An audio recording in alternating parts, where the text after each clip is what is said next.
I didn't believe people could read others. Not really. You can guess, assume, maybe project your own mess onto them. But knowing someone, that takes time. That's what I used to think before I met her. It started on an ordinary Tuesday afternoon, the kind that hums quietly with routine.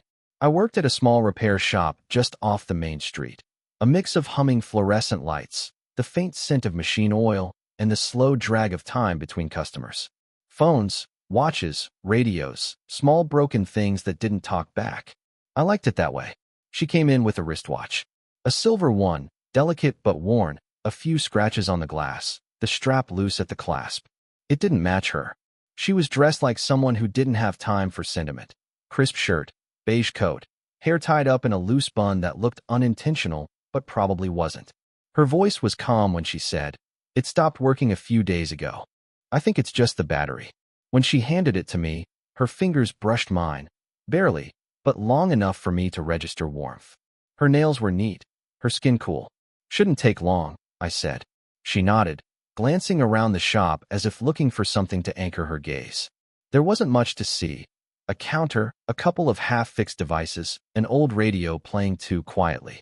Still, she looked like she saw through it all, like her mind was somewhere else. When I opened the watch, a photo fell out, tiny, folded, like it had been hidden there for years. A man, smiling awkwardly, arms slung around someone who wasn't her. She froze when she saw it, just for a second. Then she smiled, that polite, distant kind that people wear when they're trying to keep something private. "I forgot that was in there," she said softly, and held out her hand. I gave it back, but I couldn't help asking, "He must have meant something to you." She looked at me, really looked. Her eyes didn't flinch or search, they just stayed. It wasn't anger or nostalgia. It was recognition, as if she saw something she shouldn't have in me. "Everyone does, at some point," she said. And then she turned away, walked toward the window, waiting while I finished replacing the battery. The silence stretched, not awkward exactly, just aware. I could hear the soft tick of another repaired clock on the shelf. It filled the space like a heartbeat. When I handed her the watch again, she put it on with practiced precision. Then she said something I didn't expect. "You're careful with your hands," she murmured, almost to herself. "Not many people are anymore." I didn't know how to respond. The words weren't flirtation. They felt like a memory brushing against me from someone else's life. She paid, thanked me, and left. The bell above the door jingled as it closed, and then, just like that, the shop was quiet again. I should have gone back to work. Instead, I found myself standing where she'd been, looking at the faint outline her hand had left on the counter. It was absurd. She was just another customer, another fleeting face in a long afternoon. But that night, when I tried to sleep, her voice echoed, that small, almost careless remark about my hands. Not many people are anymore. I didn't know what she meant exactly, whether it was about me, or her, or something she'd lost. But I kept thinking about it. About her. And somehow, even now, I can't stop. She came back a week later. It wasn't the watch this time. It was the radio I kept on the counter. "It's not working," she said, tapping the side gently. "I thought maybe you'd fix your own things better than your customers." Her tone was light, teasing even, but her eyes didn't match it. They were distant again, a few shades dimmer than before. I smiled anyway, unsure if she wanted me to. "I keep it around for company," I said. "Doesn't talk much, though." She almost smiled, almost. Then her gaze dropped to the counter, to the clutter of screws and wires. "Maybe silence is better," she murmured, tracing a finger along the edge of the table. The moment stretched, and I felt something shift. It wasn't attraction, not exactly. More like a quiet recognition of someone carrying too much. While I worked on the radio, she stayed. Usually, customers left. But she leaned against the shelf, watching me work, saying little. The sound of the screwdriver turning filled the pauses between us. After a while, I said, "You can sit if you want." She hesitated, then did.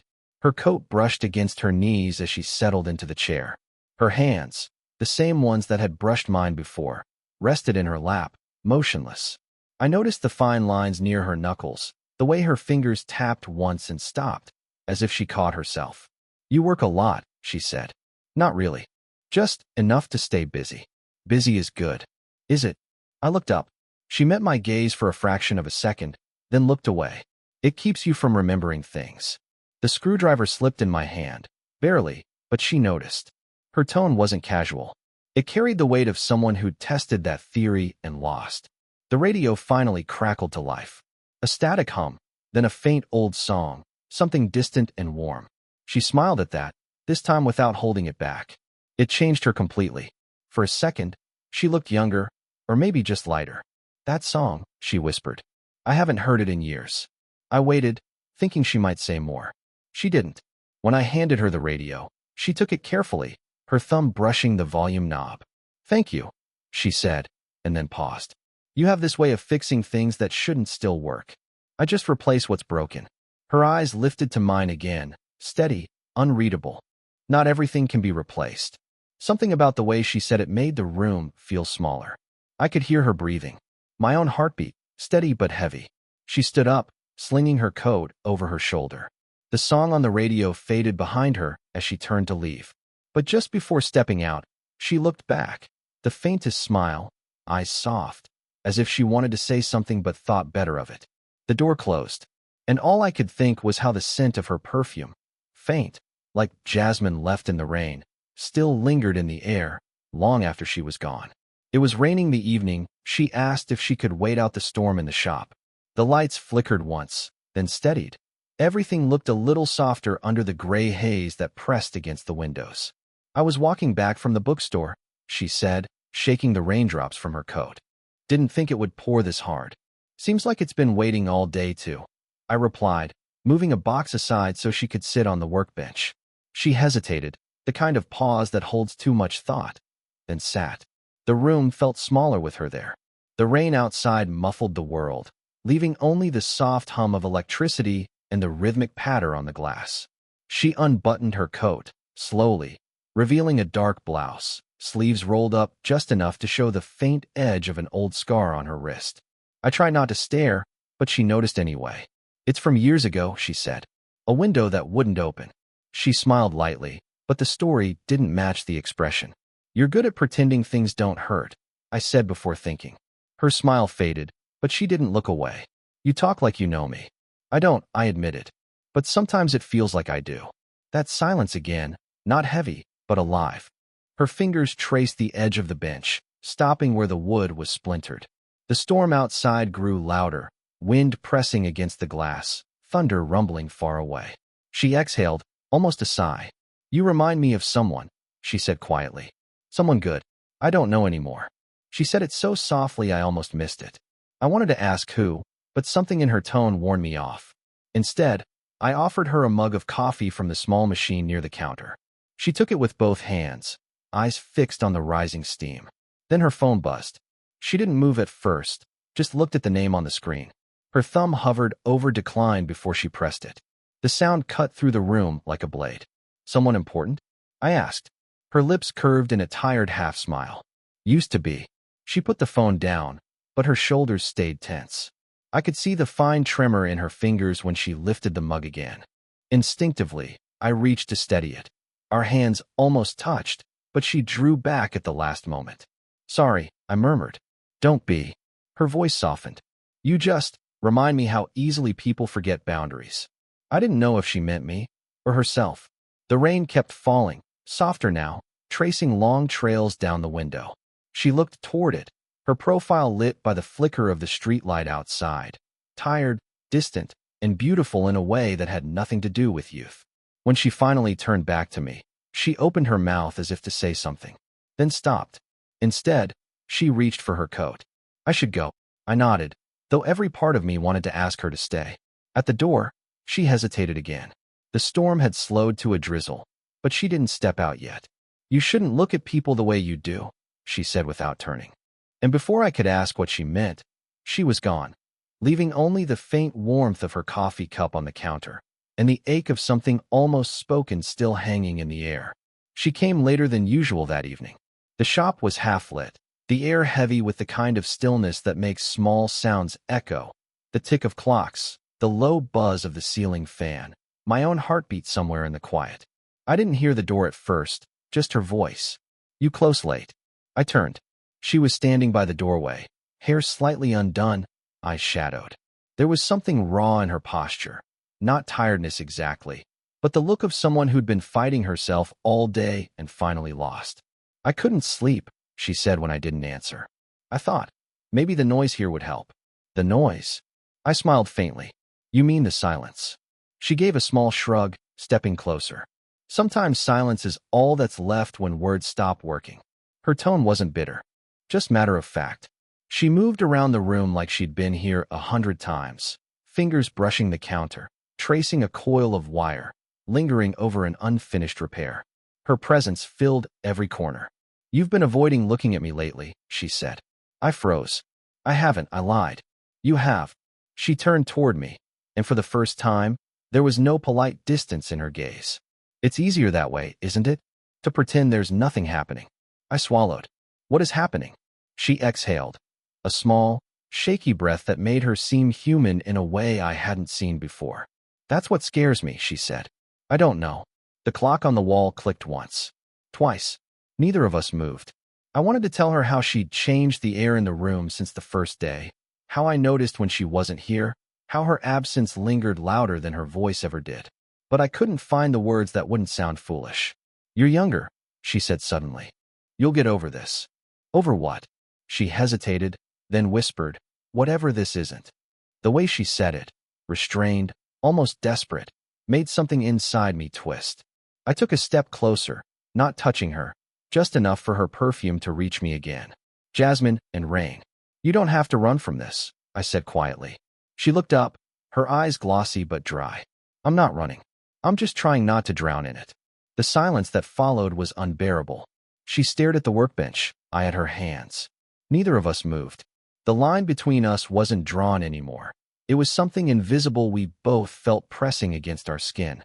Finally, she whispered, this can't be what it looks like. It isn't, I said. Then what is it?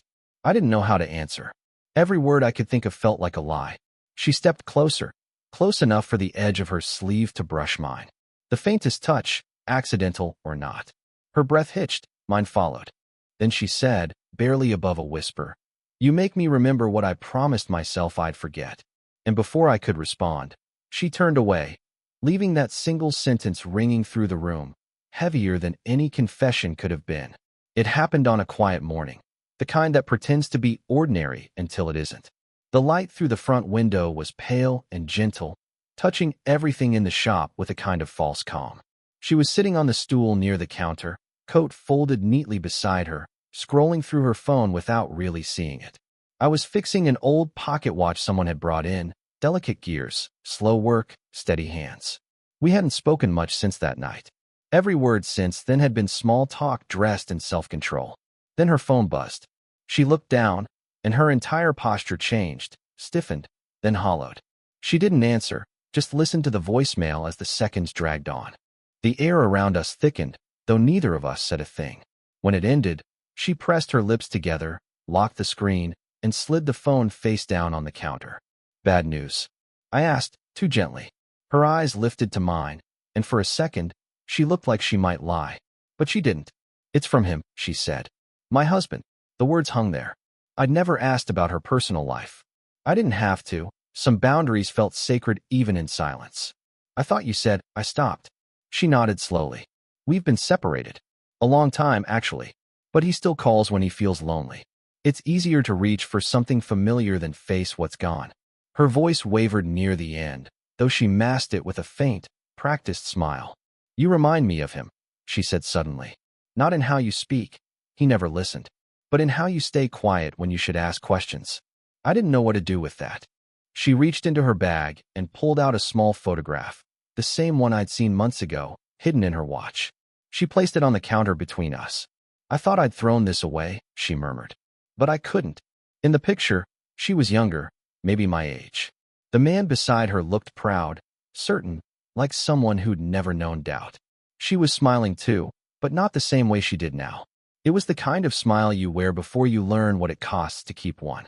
I watched her fingers rest on the corner of the photo, trembling slightly, as if it might dissolve if she let go. I stayed with him for 20 years, she said. I kept thinking I could fix it. That's the kind of woman I am. Or was. Something in her tone shifted, a quiet surrender, not anger or regret. Just truth. I'm sorry, I said, though it sounded useless even as it left my mouth.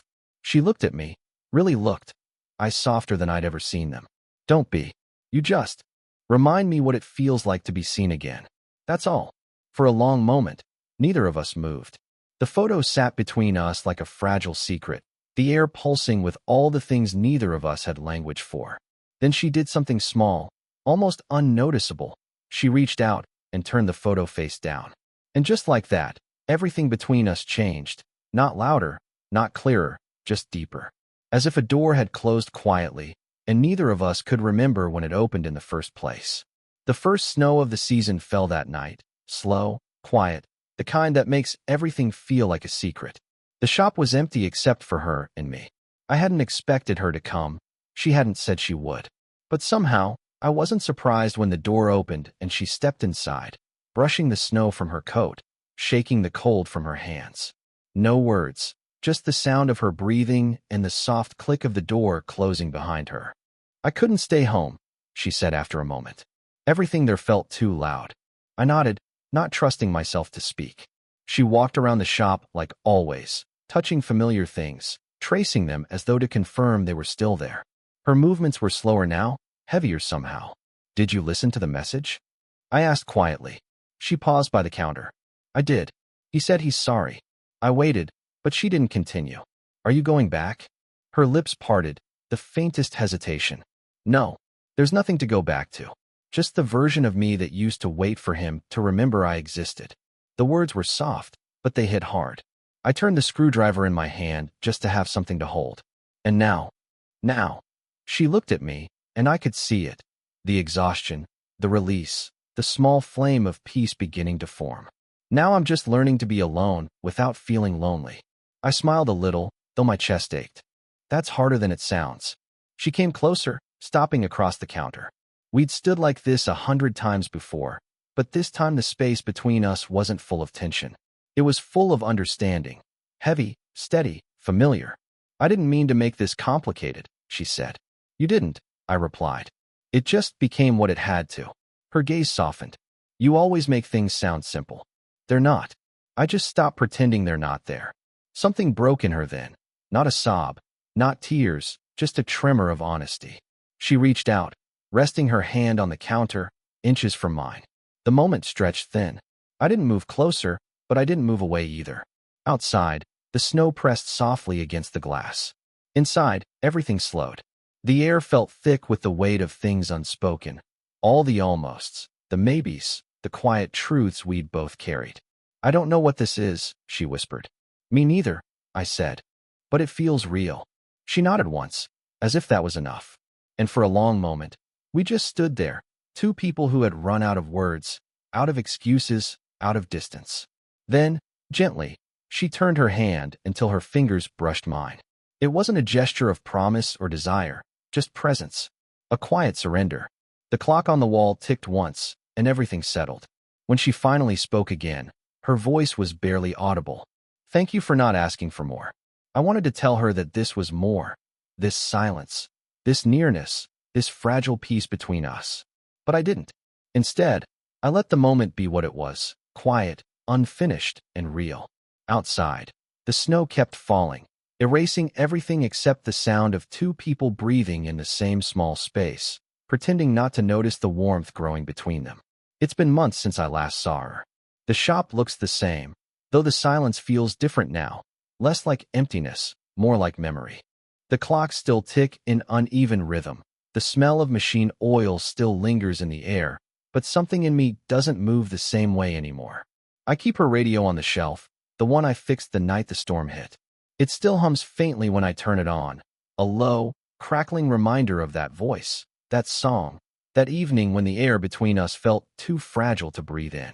Sometimes, when the light comes in at a certain angle, I imagine her standing where she used to, near the window, her fingers brushing the counter's edge, her gaze somewhere I could never follow. I don't miss her the way I thought I would. It isn't longing, not exactly. It's quieter, like the ache of a healed scar you still run your thumb over just to remember how it felt. People still come and go. Watches, radios, small broken things that need someone patient enough to make them work again. I've gotten better at that. Not rushing, not assuming everything broken needs saving. She taught me that, without meaning to. She taught me that some people walk into your life not to stay, but to hold up a mirror for a moment, to show you the version of yourself you've been avoiding. And once you see it, you can't unsee it. She left on a morning that smelled like snow. Didn't say goodbye, just placed the photo, the one she used to hide in her watch, on the counter before she walked out. It was folded in half. When I opened it, her face was gone, cut out, cleanly, deliberately. Only the man remained. It wasn't cruel. It was closure. I don't know where she is now. Maybe she's learning how to be alone without feeling lonely, like she said she wanted. Maybe she's somewhere warm, somewhere new. But I like to think she still wears that silver watch, still listens for small ticking things to remind her that time doesn't stop, even when you want it to. As for me, I don't stand outside her door anymore, or wait for familiar footsteps that never come. I just work, fix what I can, and let what's gone stay gone. But some nights, when the shop goes quiet and the light fades to amber, I catch myself turning toward the door, expecting her silhouette against the glass. And every time, I still whisper the same thing under my breath, not to call her back, but to thank her for the silence she left behind. Because sometimes, the people who leave don't take anything from you. They leave something you didn't know you needed, a way to finally listen to your own heart. If you've ever met someone who changed you quietly, someone who felt like a mirror instead of a love story, tell me in the comments. I think we all have one.